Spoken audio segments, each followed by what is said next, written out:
சென்ற வாரம் துபாயில நடந்த ஒரு விஷயம் தான் இப்ப பார்த்துட்டு இருக்கீங்க. இத பார்த்தா உங்களுக்கு தெரியும். ஒரு வித்தியாசமா இருக்கு. என்னமோ பெரிய அடபடப்பா இருக்குன்ட்டு. இதுதாங்க துபாயுடைய நிலைமை. எல்லா இடத்துலயும் வந்து பார்ட்டிஷன கடுமையா போட்டு, ஒரு வீட்டுக்குள்ள வந்து 5 பேர் தங்கலாம்னு சொன்னாக்கா, 50 பேர் தங்குற மாரி வந்து ஏற்பாடு பண்ணிப்புட்டாங்க. அதனால எல்லாரும் நடுத்தெருவுல வந்து நிக்கிறாங்க. இப்ப பாருங்க. கவர்மெண்ட் ஆல்ரெடி அறிவிச்சிருந்துச்சு. எப்படின்னு சொன்னா, ஒரு பில்டிங்க்கு சேஃப்டி மெஷர்மென்ட் அந்த எல்லா இதுவுமே எடுத்து தான் ஒரு ரூமுக்கு வந்து இத்தன பேர் இருக்குன்னு சொல்லி. இப்போ சத்வா, சில ரிகா, சில ஏரியாக்கள்ல எல்லாம் எப்படின்னு பார்த்தீங்கன்னாக்கா, ஒரு ரூம்க்குள்ள 5 பார்ட்டிஷன் இருக்கும். பார்ட்டிஷனுக்குள்ள இன்கேஸ் ஃபயர் ஆவுச்சுன்னு சொன்னாக்க என்ன பண்றது? லாஸ்ட்ல வந்து கவர்மெண்ட்ட குறை சொல்ல முடியாது. ஸோ, கவர்மெண்ட் ஸ்ட்ராங்கா ஒரு டிசிஷன் எடுத்து, எல்லா மக்களையும் கட கட கடன்னு டைம் குடுத்தும் யாரும் கேட்குற மாரி இல்ல. அதோட மொத்தத்துக்கும் காலி பண்ணிட்டாங்க. இதெல்லாம் பார்த்தீங்கன்னாக்கா, நம்மளால நம்பவே முடியாது. அடேயப்பா! என்னடா இது ஒரு பார்ட்டிஷனுக்குள்ள எவ்ளோ பேரு?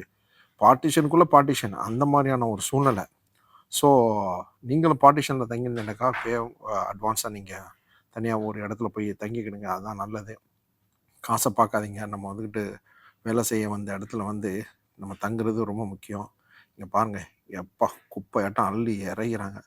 இது பெரிய நடவடிக்கை எடுத்துட்டு இருக்காங்க. பில்டிங் ஓனருக்கும் சரி, அத வச்சு நடத்துற ஆட்களுக்கும் சரி. பாருங்களேன், எவ்ளோ குமிச்சு கிடக்குது. அடேயப்பா! ஒரு பெட்டு தாங்க. அதுக்குள்ள நீட்டா ரொம்ப ஃபர்ஸ்ட் கிளாஸா அரேஞ்ச்லாம் பண்ணியிருந்தாங்க. நானும் பார்த்தேன் சில இடங்கள்லாம். இருந்தாலும் அது வந்துகிட்டு கூடாது. ஏன்னு சொன்னாக்கா, ஒரு ஒரு கவர்மெண்ட் அப்ரூவல் குடுக்கும்போது, இந்த ஹால்ன்னு சொன்னாக்கா, அங்க வந்துகிட்டு தங்குறதுக்கு உள்ள இடம் கிடையாது. அது வந்துகிட்டு ஒரு ரெஸ்ட்டா இருக்கக்கூடிய இடம். அதில வந்துகிட்டு நம்ம ஆட்கள் வந்து 10 பார்ட்டிஷன் போட்டா என்ன செய்ய முடியும்? அது நாளைக்கு வந்துட்டு ஒரு பிரச்சனை வந்தாக்கா, பல நேஷனாலிட்டி ஒரே இதுக்குள்ள இருக்கிறது. அதில வந்து பல பிரச்சனைகளுக்கு வந்து உண்டாக்கும். அப்புறம் நாளைக்கு பாஸ்போர்ட் அது இது பல பிரச்சனைகள் இருக்கு.